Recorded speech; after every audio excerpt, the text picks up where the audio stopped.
ಮಕ್ಕಳಿಗೆ ಸ್ವಲ್ಪ ಕೆಮ್ಮು ನೆಗಡಿ ಸ್ವಲ್ಪ ಶೀತ ಬಂತಂದ್ರೆ ಸಾಕು ಸಿರಪ್ ಕೊಟ್ಬಿಡಿ ಅಂತಾರೆ. ಅದೇ ರೀತಿಯಾಗಿ ಸಿರಪ್ ಅನ್ನ ಪೇರೆಂಟ್ಸ್ ಕೊಡ್ತಾರೆ. ಆ ರೀತಿ ಮಾಡಬೇಡಿ. ಆ ರೀತಿ ಏನಾದ್ರು ಮಾಡಿದ್ರೆ ನಿಮ್ಮ ಮಕ್ಕಳ ಜೀವವೇ ಇನ್ನಿಲ್ಲ ಆಗುವಂತ ಚಾನ್ಸಸ್ ಅತಿ ಹೆಚ್ಚಾಗಿದೆ. ನಾನು ಹೆದರ್ಸ್ತಾ ಇಲ್ಲ. ಮಧ್ಯಪ್ರದೇಶದಲ್ಲಿ ಮತ್ತು ರಾಜಸ್ಥಾನದಲ್ಲಿ ಒಬ್ರಲ್ಲ ಇಬ್ಬರಲ್ಲ ಬರೋಬ್ಬರಿ 12ಕ್ಕೂ ಹೆಚ್ಚು ಜನ ಮಕ್ಕಳು ಇದೇ ರೀತಿಯಾಗಿ ಸಿರಪ್ ಅನ್ನ ತೆಗೆದುಕೊಂಡು ಸೇವಿಸಿ ಸಾವನ್ನಪ್ಪಿದ್ದಾರೆ. ಈ ಹಿನ್ನೆಲೆಯಲ್ಲಿ ಆರೋಗ್ಯ ಇಲಾಖೆನೂ ಕೂಡ ತುಂಬಾ ಸೀರಿಯಸ್ ಆಗಿ ಈ ವಿಚಾರವನ್ನು ತೆಗೆದುಕೊಂಡಿದೆ. ಹಾಗಾದ್ರೆ ಏನಿದು, ಯಾವ್ದು ಈ ಡೇಂಜರ್ ಸಿರಪ್ಗಳು? ಸಿರಪೇ ತೆಗೆದುಕೊಳ್ಬಾರ್ದಾ? ಮತ್ತು ಹೆಲ್ತ್ ಡಿಪಾರ್ಟ್ಮೆಂಟ್ ಹೊರಡಿಸಿರುವಂತ ಗೈಡ್ಲೈನ್ಸ್ ಏನು? ಸೊ ಈ ವಿಡಿಯೋನ ಕಂಪ್ಲೀಟ್ ಆಗಿ ನೋಡಿ, ನಿಮಗೆ ಗೊತ್ತಾಗುತ್ತೆ. ನಿಮ್ಮ ಮಕ್ಕಳ ಹಿತದೃಷ್ಟಿಯ ಹಿನ್ನೆಲೆಯಲ್ಲಿ ಈ ವಿಡಿಯೋನ ಮಾಡ್ತಾ ಇದ್ದೀವಿ. ನಿರ್ಭೀತ, ನಿಷ್ಪಕ್ಷಪಾತ, ವಿಶ್ವಾಸಾರ್ಹ ಸುದ್ದಿಗಳಿಗೆ ಮತ್ತೊಂದು ಹೆಸರಾಗಿರುವಂತ ನ್ಯೂಸ್ 18 ಕನ್ನಡ ಈಗ ಆಪ್ನಲ್ಲೂ ಲಭ್ಯವಿದೆ. ದಯವಿಟ್ಟು ಇಲ್ಲಿರುವ QR ಕೋಡ್ ಅನ್ನ ಸ್ಕ್ಯಾನ್ ಮಾಡಿಕೊಂಡು ಆಪ್ ಅನ್ನ ಡೌನ್ಲೋಡ್ ಮಾಡೋದಕ್ಕೆ ಮರಿಬೇಡಿ. ನಿಮ್ಮ ಬೆಂಬಲ ಹೀಗೆ ಸದಾ ನಮ್ಮೊಂದಿಗಿರಲಿ. ಧನ್ಯವಾದ. ನೀವು ಮೊದಲೇದಾಗಿ ನಾವು ಚಿಕ್ಕವರಿದ್ದಾಗಿಂದನೂ ಕೂಡ ಏನಾದ್ರೂ ಕೆಮ್ಮು ಬಂತು, ಸ್ವಲ್ಪ ನೆಗಡಿ ಬಂತು, ಇಲ್ಲ ಒಂದ್ ಸ್ವಲ್ಪ ಶೀತ ಜಾಸ್ತಿ ಆಯ್ತು ಅಂತ ಅಂದ್ಕೊಳ್ಳೇನೆ ಸಿರಪ್ ಕೊಟ್ಬಿಡಿ ಅಂತಾರೆ. ಯಾಕಂದ್ರೆ ಟ್ಯಾಬ್ಲೆಟ್ಸ್ ತೆಗೆದುಕೊಳ್ಳುವಂತ ಮನಸ್ಥಿತಿಯಲ್ಲಿ ಮಕ್ಕಳಂತೂ ಇರೋದಿಲ್ಲ. ಅದರಲ್ಲೂ ಕೂಡ ಬಿಲೋ 2 ಏಜ್ ಇರುವಂತಹ ಮಕ್ಕಳಿಗೆ ಏನಿದೆಯಲ್ಲ, ಅಪ್ಪಿ ತಪ್ಪಿ ಕೊಡಬೇಡಿ ಅಂತ ಹೇಳಿ ಹೆಲ್ತ್ ಡಿಪಾರ್ಟ್ಮೆಂಟ್ ಗೈಡ್ಲೈನ್ಸ್ ಅನ್ನ ಹೊರಡಿಸಿದೆ. ಕೊಡಂಗೇ ಇಲ್ಲ, ಸಿರಪ್ ಅನ್ನು ಕೂಡ ಕೊಡಂಗಿಲ್ಲ. ಟ್ಯಾಬ್ಲೆಟ್ಸ್ ದೂರದ ಮಾತಾಯ್ತು, ಸಿರಪ್ ಅನ್ನು ಕೂಡ ಕೊಡಂಗಿಲ್ಲ ಅಂತ ಹೇಳಿ ಗೈಡ್ಲೈನ್ಸ್ ಇದೆ. 2 ವರ್ಷದವರೆಗೂ ಮಕ್ಕಳಿಗೆ ಸಿರಪ್ ಅನ್ನ ಕೊಡೋದಿಲ್ಲ. 2 ರಿಂದ 5 ವರ್ಷದ ಮಕ್ಕಳಿಗೆ ಏನ್ ಮಾಡಬೇಕು ಅಂದ್ರೆ ಇಲ್ಲ, ಅವ್ರಿಗೂ ಕೂಡ ಸಿರಪ್ ಕೊಡೋಂತಿಲ್ಲ.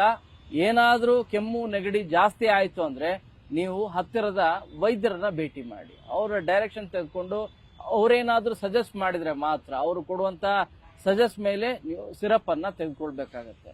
ಇಲ್ಲದೆ ಹೋದ್ರೆ ಅದನ್ನು ಕೂಡ ತೆಗೆದುಕೊಳ್ಳುವಂತಿಲ್ಲ. ಈವನ್ ಡಾಕ್ಟರ್ಸ್ಗೂ ಕೂಡ ಡೈರೆಕ್ಷನ್ಸ್ ಇದೆ. ಸಿರಪ್ ಅನ್ನ ತುಂಬಾ ಕಡಿಮೆ ಮಟ್ಟದಲ್ಲಿ, ಅಂದ್ರೆ ಬಹಳ ಎಷ್ಟು ಸಾಧ್ಯನೋ ಅಷ್ಟು ಕಡಿಮೆ ಯೂಸ್ ಮಾಡಿ ಅನ್ನುವಂತ ಡೈರೆಕ್ಷನ್ ಕೂಡ ಇದೆ. ಅದು ಅನಿವಾರ್ಯ ಇರುವಂತ ಸಂದರ್ಭದಲ್ಲಿ. ಕೇವಲ 2 ರಿಂದ 5 ವರ್ಷದ ಮಕ್ಕಳದಾಯ್ತು. ಇನ್ನು ದೊಡ್ಡವ್ರಿಗೆ ಕೆಮ್ಮು ನೆಗಡಿ ಆದ್ರೆ ಏನ್ ಮಾಡಬೇಕು? ಸಿರಪ್ ಅವರು ಕೂಡ ತೆಗೆದುಕೊಳ್ತಾರಲ್ಲ ಅನ್ನೋದಾದ್ರೆ ಅವರು ಕೂಡ ತೆಗೆದುಕೊಳ್ಳುವಂತಿಲ್ಲ. ವೈದ್ಯರ ಸೂಚನೆಯ ಮೇರೆಗೆ, ವೈದ್ಯರ ಕೊಡುವಂತ ಮಾರ್ಗದರ್ಶನದ ಮೇರೆಗೆ ಮಾತ್ರ ಏನಾದ್ರೂ ತೆಗೆದುಕೊಳ್ಳುವುದಿದ್ರೆ ಮಾತ್ರ ಸಿರಪ್ ಅನ್ನ ತೆಗೆದುಕೊಳ್ಬೇಕು. ಇಲ್ಲದೆ ಆದ್ರೆ ಯೂಸ್ ಮಾಡೋಂತಾನೆ ಇಲ್ಲ ಅಂತ ಹೇಳಿ ಸ್ಪಷ್ಟವಾದಂತ ಡೈರೆಕ್ಷನ್ಸ್ ಇದೆ.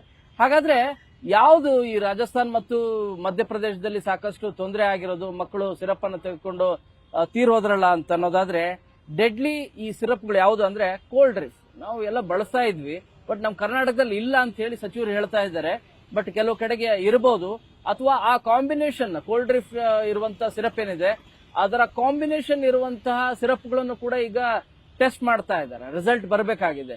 ಸೊ ಆ ಕಾರಣಕ್ಕಾಗಿ ಡಾಕ್ಟರ್ ಡೈರೆಕ್ಷನ್ ಇದ್ರೆ ಮಾತ್ರ, ಡಾಕ್ಟರ್ ಸೂಚನೆ ಇದ್ರೆ ಮಾತ್ರ ತೆಗೆದುಕೊಳ್ಳಿ. ಈ ಸೆಲ್ಫ್ ಮೇಡ್ ಆಗಿ ಕೆಮ್ಮು ನೆಗಡಿ ಶೀತ ಬಂತು ಅಂತ ಹೇಳಿ ಮೆಡಿಕಲ್ ಶಾಪಿಗೆ ಹೋಗಿ ಡೈರೆಕ್ಟ್ ಆಗಿ ತೆಗೆದುಕೊಳ್ಳುವಂತಿಲ್ಲ. ಆ ರೀತಿ ತಗೊಳಕ್ ಹೋಗ್ಬೇಡಿ. ಅಥವಾ ಈ 1-2 ತಿಂಗಳ ಹಿಂದೆ ತೆಗೆದುಕೊಂಡ್ ಬಂದಿರ್ತೀರಿ ಸಿರಪ್, ಆ ಸಿರಪ್ ಅನ್ನ ಯೂಸ್ ಮಾಡಬಹುದಾ ಅಂದ್ರೆ ಖಂಡಿತವಾಗಿ ಕೂಡ ಯೂಸ್ ಮಾಡಕ್ ಹೋಗ್ಬೇಡಿ. ಹೊಸ ಸಿರಪ್ ಅದು ಡಾಕ್ಟರ್ ಏನಾದರೂ ಡೈರೆಕ್ಷನ್ ಕೊಟ್ರೆ ಮಾತ್ರ, ಪ್ರಿಸ್ಕ್ರಿಪ್ಷನ್ ಅಲ್ಲಿ ಬರೆದು ಕೊಟ್ರೆ ಮಾತ್ರ ತೆಗೆದುಕೊಳ್ಬೇಕು ಹೊರತು ಇನ್ನುಳಿದಂತೆ ಅನ್ನತ ತೆಗೆದುಕೊಳ್ಳುವಂತಿಲ್ಲ. 1 ರಿಂದ 2 ವರ್ಷದ ಮಕ್ಕಳಿಗಂತೂ ಸಿರಪ್ ಕೊಡಕ್ಕೆ ಹೋಗ್ಬೇಡಿ ಅಂತ ಹೇಳಿ ಡೈರೆಕ್ಷನ್ ಇದೆ. ಯಾಕಂದ್ರೆ ಮಧ್ಯಪ್ರದೇಶ ಮತ್ತು ರಾಜಸ್ಥಾನದಲ್ಲಿ ಆಗಿರುವಂತ ಘಟನೆ. ಯಾವ್ಯಾವ ಆ ಸಿರಪ್ಗಳು ಅಂದ್ರೆ ಕೋಲ್ಡ್ ಡ್ರಿಂಕ್ ಒಂದು, ಎರಡನೇದು ಡೆಕ್ಸ್ಟ್ರಾ ಮೆಥಾರ್ಫನ್ ಅಂತ ಹೇಳಿ, ಮೆಥಾರ್ಫನ್ ಅನ್ನುವಂತ ಈ ಹೈಡ್ರೋ ಬ್ರೋಮೈಡ್ ಸಿರಪ್ ಏನಿದೆಲ್ಲ, ಈ ಸಿರಪ್ಗಳ ಕಾಂಬಿನೇಷನ್ ಇರುವಂತ ಸಿರಪ್ಗಳನ್ನು ಕೂಡ ಚೆಕ್ ಮಾಡ್ತಾ ಇದ್ದಾರೆ. ಎಸ್ಪೆಷಲಿ ಈ 2 ಸಿರಪ್ ಇದೆಯಲ್ಲ, ಈ ಸಿರಪ್ ಇಂದಲೇ ಮಕ್ಕಳು ಸಾವನ್ನಪ್ತಾ ಇರೋದು.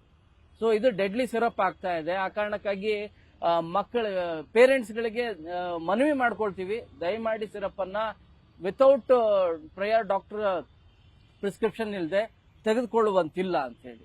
ಸೊ ಇನ್ನು ಏನೇನ್ ಡೈರೆಕ್ಷನ್ಸ್ ಕೊಟ್ಟಿದ್ದಾರೆ ಅನ್ನೋದನ್ನು ಕೂಡ ನಿಮಗೆ ಸೂಕ್ಷ್ಮವಾಗಿ ಗಮನಕ್ಕೆ ತರುವಂತ ಕೆಲಸನೂ ಕೂಡ ಮಾಡಿದೆ. 2 ವರ್ಷದ ಒಳಗಡೆ ಅವರಿಗೆ ಸಿರಪ್ ಕೊಡಂಗಿಲ್ಲ. 2 ರಿಂದ 5 ವರ್ಷದ ಮಕ್ಕಳಿಗೆ ವೈದ್ಯರ ಸಲಹೆ ಮೇರೆಗೆ ತೆಗೆದುಕೊಳ್ಬೇಕು. ಹಿರಿಯರಿಗೆ ಅವ್ರಿಗೂ ಕೂಡ ವೈದ್ಯರ ಸಲಹೆ ತುಂಬಾ ಇಂಪಾರ್ಟೆಂಟ್ ಆಗತ್ತೆ.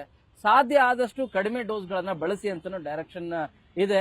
ಇನ್ನು ಈ ಬಹು ಔಷಧಿಗಳ ಸಂಯೋಜನೆ ಇರುವಂತ ಸಿರಪ್ಗಳೇನಿದಾವೆ ಅಂದ್ರೆ ಕಾಂಬಿನೇಷನ್, 2-3 ಕಾಂಬಿನೇಷನ್ ಇರುವಂತ ಸಿರಪ್ಗಳಿರ್ತದೆ, ಆ ಸಿರಪ್ಗಳನ್ನು ಕೂಡ ಬಳಸಬೇಡಿ ಅಂತ ಹೇಳಿ ಈಗ ಆರೋಗ್ಯ ಇಲಾಖೆ ಸಲಹೆಯನ್ನ ಕೊಡ್ತಾ ಇರೋದು.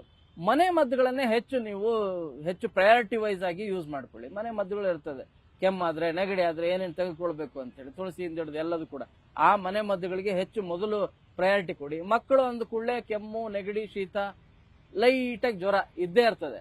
ಬಂತು ಅಂದ್ಕೊಳ್ಳೇನೆ ಇಮಿಡಿಯೇಟ್ ಆಗಿ ಕೊಡಕ್ ಹೋಗ್ಬೇಡಿ. ಒಂದ್ 2-3 ದಿನ ಕಾಲಕ್ರಮೇಣ ಅದು ಕಡಿಮೆ ಆಗತ್ತೆ. ಅವರಿಗೆ ಮ್ಯಾಕ್ಸಿಮಮ್ ನೀವೇನಂದ್ರೆ ನೀವು ಲಿಕ್ವಿಡ್ ರೀತಿಯಾದಂತ ಅಂಶಗಳನ್ನ ಜಾಸ್ತಿ ಕೊಡ್ಬೇಕು. ಅಂದ್ರೆ ದ್ರವ ಪದಾರ್ಥಗಳನ್ನ ನೀವು ಹೆಚ್ಚಾಗಿ ಕೊಡ್ಬೇಕು. ಒಳ್ಳೆ ನಿದ್ರೆ ಆಗ್ಬೇಕು. ಅವ್ರು ರೆಸ್ಟ್ ಕೊಟ್ರೆ ಅದು 2-3 ದಿನದಲ್ಲಿ ಮಕ್ಕಳು ಆರಾಮ ಆಗ್ತಾರೆ. ಸೊ ಅದಕ್ಕೂ ಮುಂಚಿತವಾಗಿ ಇನ್ನು ಶುರು ಆಗ್ಬಿಡ್ತು, ಜ್ವರ ಬಂದ್ಬಿಡ್ತು, ಕೆಮ್ಮು ಬಂದ್ಬಿಡ್ತು, ನೆಗಡಿ ಬಂದ್ಬಿಡ್ತು ಅಂತೇಳಿ, ಶೀತ ಸ್ವಲ್ಪ ಜಾಸ್ತಿ ಆಗ್ತಾ ಇದೆ, ಬಿಸಿ ಆಗ್ತಾ ಇದೆ, ಮೈ ಕೈ ಎಲ್ಲ ಬಿಸಿ ಆಗ್ತಾ ಇದೆ ಅಂತೇಳಿ ಹೆದರಿ ಪೇರೆಂಟ್ಸ್, ತಂದೆ ತಾಯಿ ಅವ್ರಿಗೆ ಸಿರಪ್ ಕೊಡುವಂತ ಕಾರ್ಯ ಮಾಡ್ತಾರೆ. ದಯಮಾಡಿ ಕೊಡಬೇಡಿ. ಸದ್ಯದ ಸಿಚುವೇಶನ್ ಅಂತೂ ತುಂಬಾನೇ ಹಾರಿಬಲ್ ಇದೆ, ಡೇಂಜರ್ ಇದೆ. ನಾನು ಹೆದರ್ಸುವಂತ ಪ್ರಯತ್ನ ಮಾಡ್ತಾ ಇಲ್ಲ. ಆಗಿರುವಂತ ರಿಪೋರ್ಟ್ ಅನ್ನ ನಿಮ್ ಗಮನಕ್ಕೆ ತರುವಂತ ಕೆಲಸ ಮಾಡ್ತಾ ಇದ್ದೀನಿ. ಹೆಲ್ತ್ ಡಿಪಾರ್ಟ್ಮೆಂಟ್ ಕೊಟ್ಟಂತ ಗೈಡ್ಲೈನ್ಸ್ ಏನಿದೆ, ಮಾರ್ಗಸೂಚಿ ಏನಿದೆ, ಅದನ್ನ ನಿಮಗೆ ಕನ್ವೆ ಮಾಡುವಂತ ಪ್ರಯತ್ನವನ್ನ ಮಾಡ್ತಾ ಇದ್ದೀನಿ. ಏನ್ ಮಾಡ್ಬೇಕು ಅಂತಂದ್ರೆ, ಹಾಗಾದ್ರೆ ಡಾಕ್ಟರ್ ಹತ್ರ ಯಾವಾಗ ಹೋಗ್ಬೇಕು? ಸಣ್ಣ ಪುಟ್ಟದಕ್ಕೆ ಹೋಗ್ಬೇಡಿ ಅಂತ ಹೇಳ್ತೀರಿ. ಬಟ್ ಕೆಲವು ಲಕ್ಷಣಗಳೇನಾದ್ರೂ ಕಂಡು ಬಂದ್ರೆ ಇಮಿಡಿಯೇಟ್ ಆಗಿ ಹೋಗ್ಬೇಕಾಗತ್ತೆ. ಯಾವುದು ಅಂದ್ರೆ ಉಸಿರಾಟದ ತೊಂದರೆ ಏನಾದ್ರೂ ಆಗ್ತಿದೆ ಅನ್ನೋದಾದ್ರೆ, ತುಂಬಾ ಕೆಂಡದಂತ ಜ್ವರ ಇದೆ ಅನ್ನೋದಾದ್ರೆ, ಅಸಹಜ ಪ್ರಕ್ರಿಯೆ ಏನಾದ್ರೂ ಮಾಡ್ತದೆ ಅಂದ್ರೆ ಪ್ರಜ್ಞೆನೇ ಇರೋದಿಲ್ಲ, ತುಂಬಾ ಸ್ಲೀಪಿ ಡೋಸ್ ಅಲ್ಲಿ ಇರ್ತಾರೆ, ನಿದ್ರಾವ್ಯವಸ್ಥೆಯಲ್ಲಿ ಇರ್ತಾರೆ ಜಾಸ್ತಿ. ಮಕ್ಕಳದು ಹೇಳ್ತಾರೆ, ನನ್ನ ಮಕ್ಕಳಿಂದ ಹಿಡಿದು ದೊಡ್ಡವ್ರಿಗೂ ಕೂಡ. ಆ ರೀತಿ ಏನಾದ್ರೂ ಇದ್ರೆ ಆವಾಗ ನೀವು ಇಮಿಡಿಯೇಟ್ ಆಗಿ ಹಾಸ್ಪಿಟ್ಲಿಗೆ ಕರ್ಕೊಂಡು ಹೋಗುವಂತ, ಅಡ್ಮಿಟ್ ಮಾಡುವಂತ ಕೆಲಸವನ್ನ ಮಾಡಿ. ಉಸಿರಾಟದ ತೊಂದರೆ ಇತ್ತಂದ್ರೂ ಕೂಡ ಇಮಿಡಿಯೇಟ್ ಆಗಿ ತೆಗೆದುಕೊಂಡು ಹೋಗಿ. ವೇಗವಾಗಿ ಉಸಿರಾಟ ಮಾಡ್ತಾ ಇದ್ದಾರೆ ಅಂದ್ರೆ ಅವಾಗೂ ಕೂಡ ಇಮಿಡಿಯೇಟ್ ಆಗಿ ಡಾಕ್ಟರ್ ಹತ್ರ ಕನ್ಸಲ್ಟ್ ಮಾಡಬೇಕು. ಹೆಚ್ಚು ಕೆಮ್ಮು ಜಾಸ್ತಿ ಆಗ್ತಾ ಇದೆ, ನಿರಂತರವಾಗಿ ಕೆಮ್ಮು ಕಂಟಿನ್ಯೂಸ್ ಆಗಿ ಬರ್ತಾ ಇದೆ, ಅತಿಯಾದ ಜ್ವರ ಇದೆ, ನಿಮಗೆ ಫುಡ್ ಆಗ್ತಾ ಇಲ್ಲ, ಫುಡ್ ಎಲ್ಲದೂ ಕೂಡ ವಾಮಿಟ್ ಆಗ್ತಾ ಇದೆ, ಈ ರೀತಿ ಏನಾದರೂ ಇದ್ರೆ ಇಮಿಡಿಯೇಟ್ ಆಗಿ ಹಾಸ್ಪಿಟಲ್ಗಳಿಗೆ ಅಟೆಂಡ್ ಮಾಡುವಂತ ಕೆಲಸವನ್ನ ಮಾಡಬೇಕು. ಸೊ ಇದು ಹೆಲ್ತ್ ಡಿಪಾರ್ಟ್ಮೆಂಟ್ ಕೊಟ್ಟಂತ ಗೈಡ್ಲೈನ್ಸ್. ಮತ್ತು ಕೆಮ್ಮು, ನೆಗಡಿ, ಶೀತ ಈ ಕಾರಣಕ್ಕಾಗಿ ಸಿರಪ್ ಏನ್ ಕೊಡ್ತಾ ಇದ್ರಲ್ಲ, ಮ್ಯಾಕ್ಸಿಮಮ್ ಅವಾಯ್ಡ್ ಮಾಡಿ. ಕೊಡಬೇಕಂದ್ರೂ ಕೂಡ ಡಾಕ್ಟರ್ ಸಲಹೆ, prescription important. Camera person Gurushekar ಜೊತೆ ಶರಣು ಹಂಪಿ, ನ್ಯೂಸ್ 18. ನಿರ್ಭೀತ, ನಿಷ್ಪಕ್ಷಪಾತ, ವಿಶ್ವಾಸಾರ್ಹ ಸುದ್ದಿಗಳಿಗೆ ಮತ್ತೊಂದು ಹೆಸರಾಗಿರುವಂತ ನ್ಯೂಸ್ 18 ಕನ್ನಡ ಈಗ ಆಪ್ನಲ್ಲೂ ಲಭ್ಯವಿದೆ. ದಯವಿಟ್ಟು ಇಲ್ಲಿರುವ QR ಕೋಡ್ ಅನ್ನ ಸ್ಕ್ಯಾನ್ ಮಾಡಿಕೊಂಡು ಆಪ್ ಅನ್ನ ಡೌನ್ಲೋಡ್ ಮಾಡೋದಕ್ಕೆ ಮರಿಬೇಡಿ. ನಿಮ್ಮ ಬೆಂಬಲ ಹೀಗೆ ಸದಾ ನಮ್ಮೊಂದಿಗಿರಲಿ. ಧನ್ಯವಾದ.